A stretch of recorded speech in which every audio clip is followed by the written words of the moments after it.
Today I shall be taking the class on acute inflammation.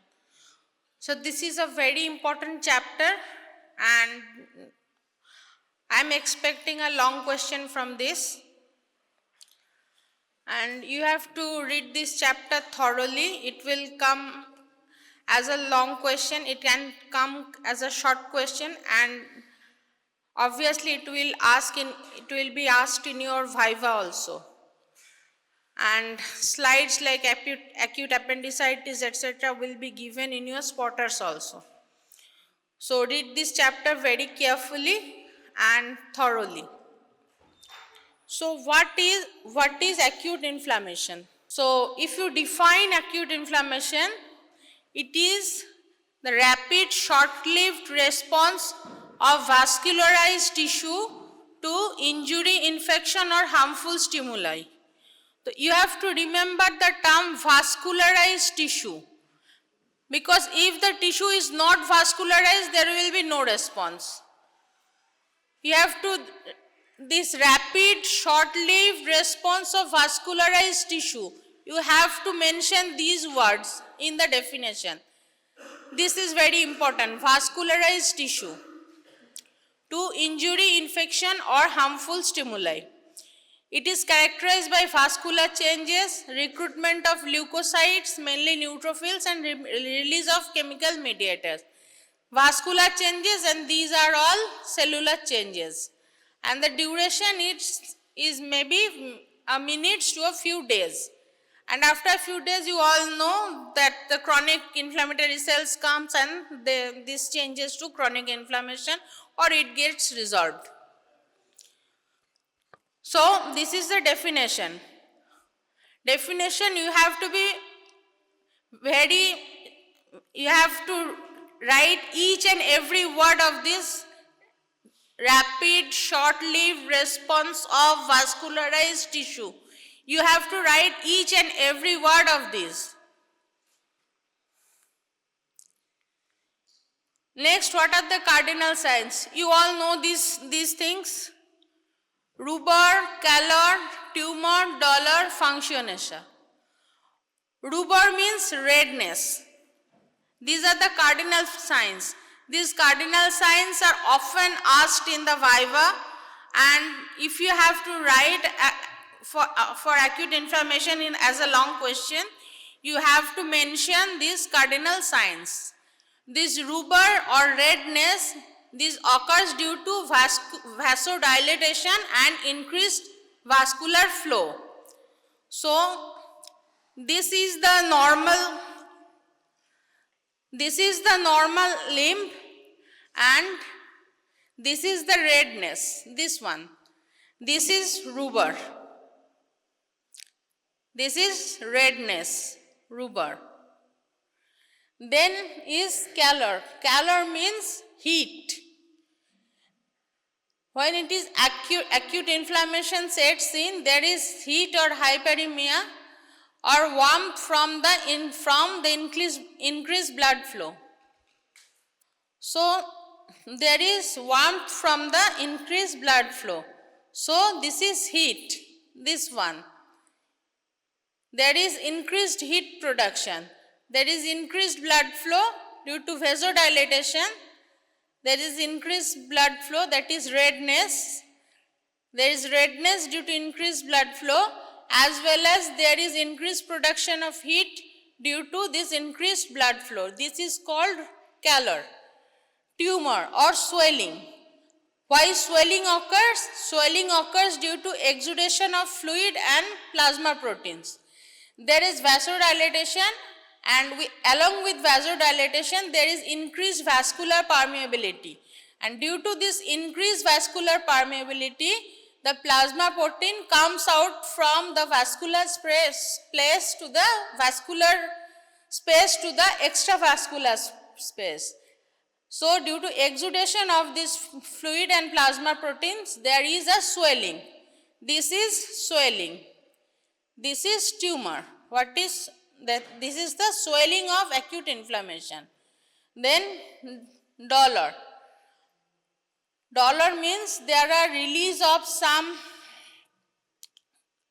mediators of inflammation like prostaglandins, bradykinins, and due to this rubor calor tumor, there is pressure on the pain nerves, pain sensitive nerve endings, which causes dolor or pain.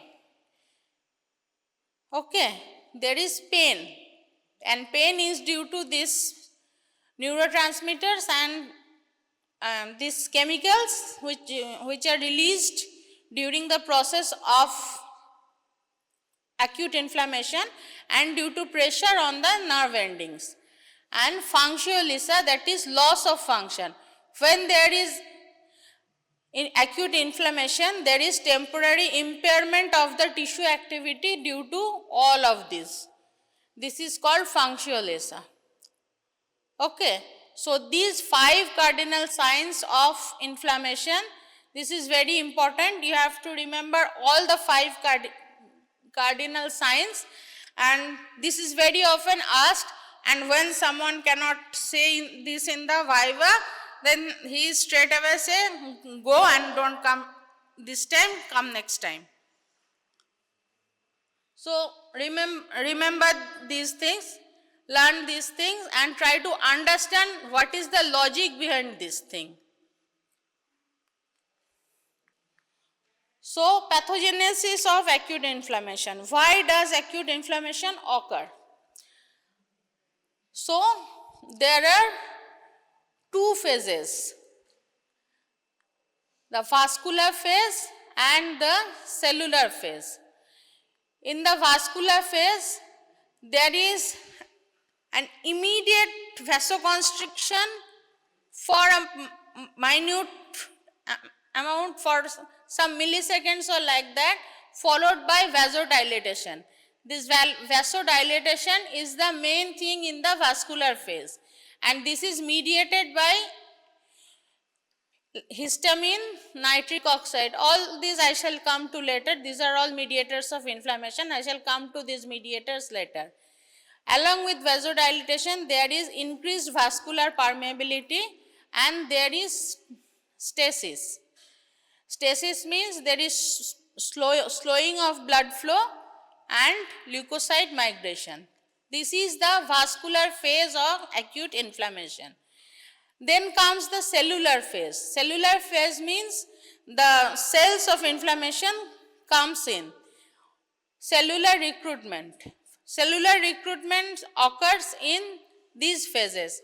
First of all, there is margination. In a normal person, what happens? The blood flows in a laminar blood flow. That means the plasma portion flows towards the wall of the vessels and the cellular portion flows towards the middle. In the middle there is the cellular flow and towards the vessel walls there is the plasma flow. So here, as there is slowing of the blood flow, the cellular portion of the blood comes towards the vessel, towards the wall of the blood vessels, and these WBCs move to the periphery, vessel periphery. Then they start rolling on the wall of the vessels, and these are caused by selectins. Selectins are also these are also mediators of acute inflammation. Then these leukocytes adhere to the vessel wall. This doesn't happen in normal cases. Normally they flow in the laminar flow. And then adhesion occurs. Adhesion occurs due to integrins like ICAM or VCAM. They bind these cells like neutrophils to the vessel wall. Then transmigration or diapedesis. What happens? There is increased permeability in the vessels. That means there is endothelial contraction. Endothelial contraction means between the two endothelial cells, there becomes a vacuum or a space. There becomes a space. If both the endothelial cells contract, there will become an empty space, and through this space the transmigrations occurred. That means through the endothelial junctions, the cells come out of the vessel, and this is known as transmigration. So, the cells come out of the vessel, which is called transmigration, and this occurs through the endothelial junctions, which already has increased permeability due to endothelial contraction. Then chemotaxis. Chemotaxis means it is directed, the cells are then directed towards the chemoattractants, which are IL-8, C5a, LTB4. These are also mediators of inflammation. So, when the cell comes out of the vessel, where will the cells go? The cells are then attracted by the chemoattractants, and they go towards where the chemoattractants are there, and these are the chemoattractant molecules. And after the chemotaxis, then what happens? Phagocytosis. Then the cell then recognizes the offending agent which has caused inflammation, and then it engulfs the offending agent and it kills the offending agent by ROS or lysosomal enzymes. So, this is the whole pathogenesis of acute inflammation, and this is in a nutshell. If you go through your book, there are many things, they are much more elaborated, but this is in a nutshell. And if you can write this in your exam papers, this will be enough, because you have to write many other questions also, you have to answer them. So, if you can write these things, you will get marks for that. So, this is the picture. So, there is the injury and there is inflammation. Due to injury, there is the inflammation. What is happening? This injury is causing tissue damage. And in the blood vessels, what is happening? The blood was flowing like this. Then what happens? The blood flow, there is stasis, and there is increased vascular permeability, from where there is adhesion of the neutrophil, and the neutrophil is crossing over the vascular space to the tissue space, and from there they are releasing n number of mediators of inflammation. Lysosomal enzymes are causing tissue damage, and they are engulfing these are phagocytes, they are engulfing the irritating agent, and then when this is done, then there is healing and repair, where fibrin, fibroblast, collagen and T cell, these come out and they take place in healing. After the inflammation is gone, the inflammatory agent is gone, the inflammation has been taken care, then the healing things like the T cell, the fibrin, collagen, fibroblast, they come and they take care of the healing process. So, this is the total inflammation in the picture. Again, the cellular component. Here is the wound or injury, and the phagocytes are coming and engulfing. Phagocytosis is happening here. From the bloodstream, the neutrophils are being recruited. The mast cells are coming here. They are basophils in the peripheral circulation, and when they come out from the circulation to the tissue space, they are called the mast cell. These mast cells are releasing the granules to kill these pathogens, and the phagocytes are engulfing these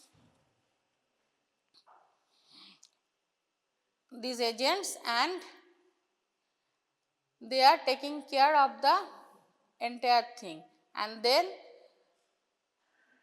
there is the macrophages come and other cellular components come like the fibrous tissue, collagen, these all come out and there is tissue repair, and these pathogenesis entry wound, this thing there is repair of this wound and this becomes like normal.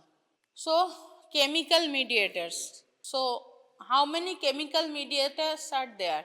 There are n number of chemical mediators.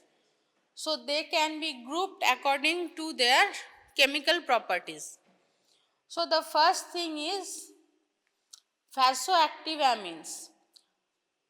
Under these vasoactive amines comes histamine and serotonin. Then is the arachidonic acid metabolites. You have read about this in your biochemistry.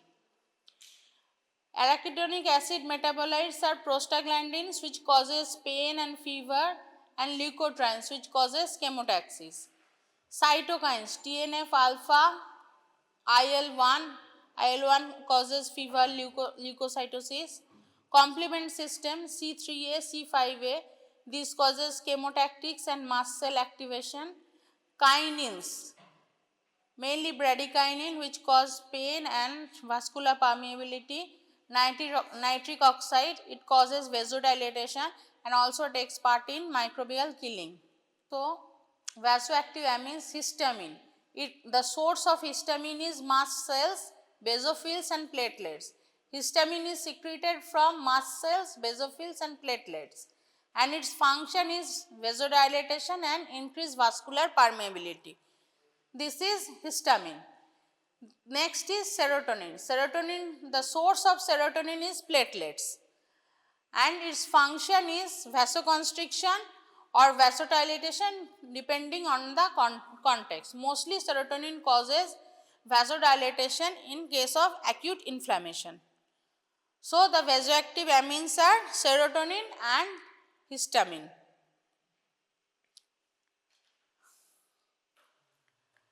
Next is the lipid mediators or the arachidonic acid derivatives. These are prostaglandins, leukotrienes and lipoxins. What the prostaglandins do? They cause vasodilation, pain and fever. What the leukotrienes do? They increase the vascular permeability and chemotaxis of neutrophils. And what the lipoxins do?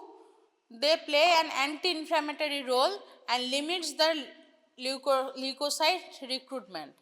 Now, when you start an inflammatory process, you cannot let it go for days and days. You have to have a check on the process. Otherwise, it will go on destroying your own healthy tissues.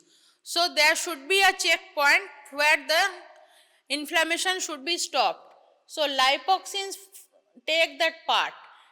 It takes the anti-inflammatory role. When the inflammatory situation has been controlled, it plays an anti-inflammatory role and limits the recruitment of leukocyte. So, lipoxin, it limits the inflammation after the substance which has caused the infection has been removed. So, this is why lipoxin is important. This is body's internal checkpoint. Now, the cytokines and chemokines. TNF alpha, this induce fever, leukocytosis and adhesion molecule expression. IL-6, it stimulates acute phase protein production. IL-8, these are all interleukins. This causes potent neutrophil chemoattractant, and chemokines, they guide leukocyte migration to sites of injury. These chemokines means they are chemoattractants. They attract the leukocyte to the site of injury, so that the leukocyte, when they come out of the vessels, they can go to precisely to the site of injury. So, chemokines are so important.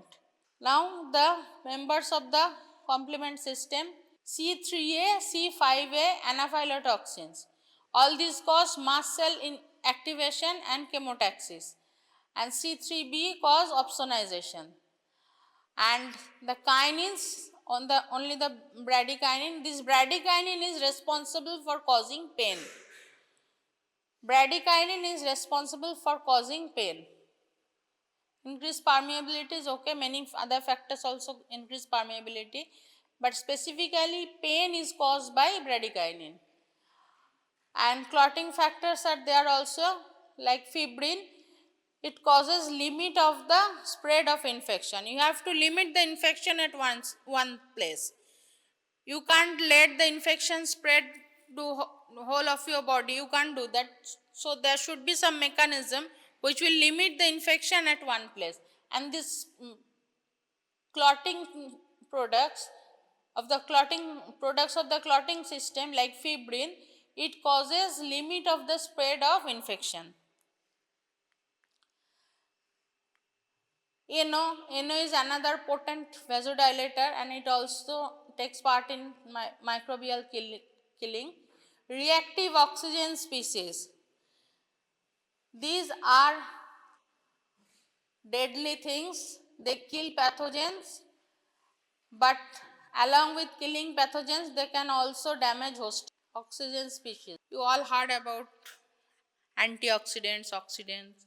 So these reactive oxygen species, they kill pathogen. They have a role in body defense, but too much of ROS can cause body damage.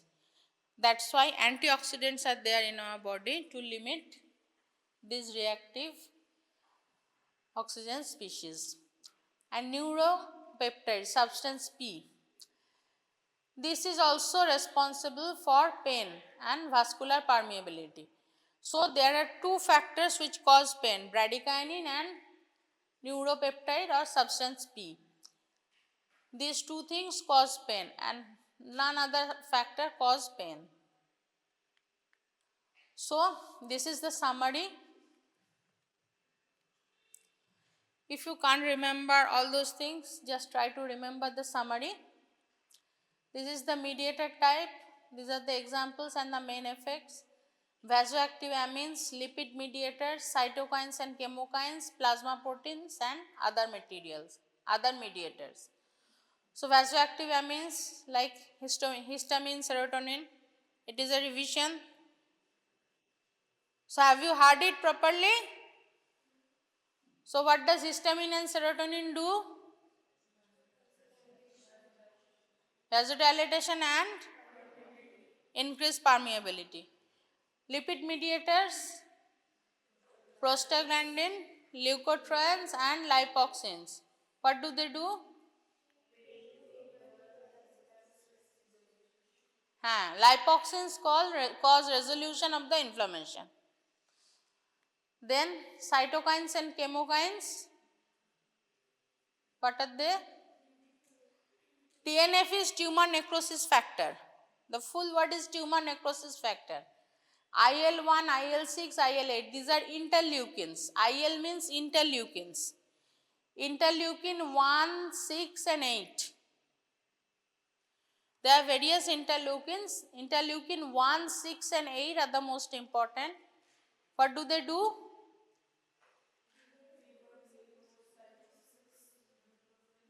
Neutrophil recruitment. Here lymphocyte and monocyte does not come into action. They are the cells of chronic inflammation. They don't come in acute inflammation.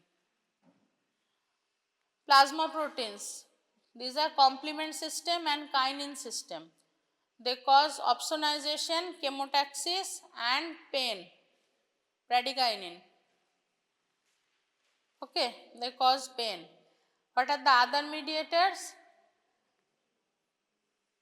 ROS and substance P. They call vasodilatation, microbial killing and pain. So this is the summary of what I have been telling for the last 20 minutes, what I have been telling. This is the summary of the whole thing. But if it comes as a long question, you have to write what I have been telling for last 20 minutes. You have to write all those things elaborately. And on the night before your exams, you just go through the tables and you will remember everything. So you need both of them. It's not like that I will skip through the text and I'll just see the summary and go. That's not like that. If it is given as a long question, you have to write the main things also. Now the morphological patterns of acute inflammation. It can be like serous inflammation, where there are watery exudate comes out like burn blisters. All of you might have some burn in your hand, like blisters. The blisters, and if you pinch the blister, the serous type of fluid come out. So that is also an acute inflammation, and that gives out a watery exudate, burn blisters. These are called serous inflammation. It is also a type of acute inflammation. Fibrinous inflammation, inflammation where there is fibrin deposition, like fibrinous pericarditis. Suppurative or purulent inflammation, like pus abscess formation, and this occurs mainly due to staphylococcal infection. You all have heard about abscess. This abscess is this suppurative or purulent inflammation. Abscess. And ulcer is local defect in the epithelial surface. The definition of ulcer is loss in the continuity of the epithelium. Ulcer is nothing but there is loss in the continuity of the epithelium. That is called ulcer. So in ulcer there is a local defect in the epithelial surface.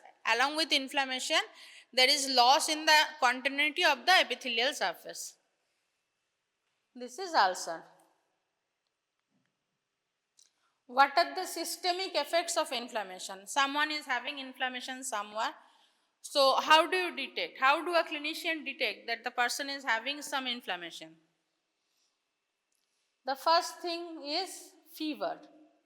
So I told you which chemical factors are responsible for having fever. Interleukin 1, TNF,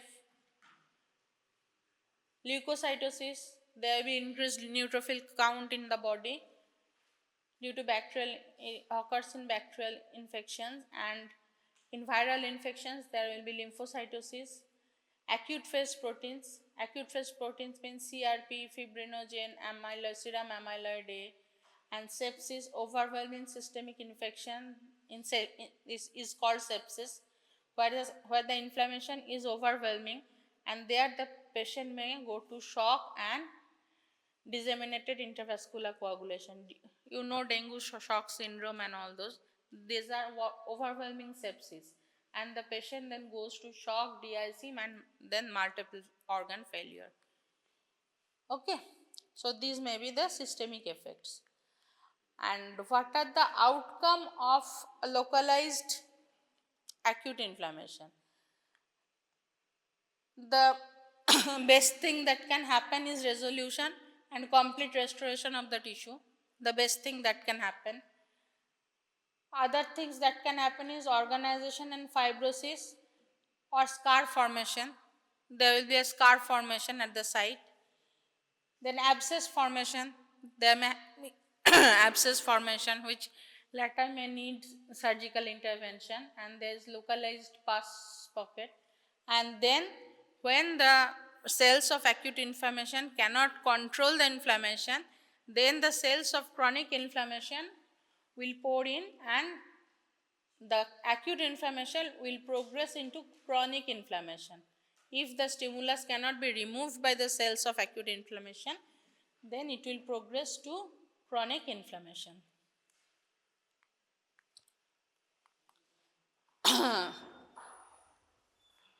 Histological features. If a slide is given to you, how will you realize that it is a slide showing some features of acute inflammation? You will find these dilated blood vessels filled with RBCs. This will not come in your exam. This acute inflammation, the tissue will be mentioned. These are the gross features which you may find. Edema fluid you may find, and the infiltrate will be predominantly neutrophil. Necrotic debris you can find. Dilated blood vessels filled with RBCs you can find.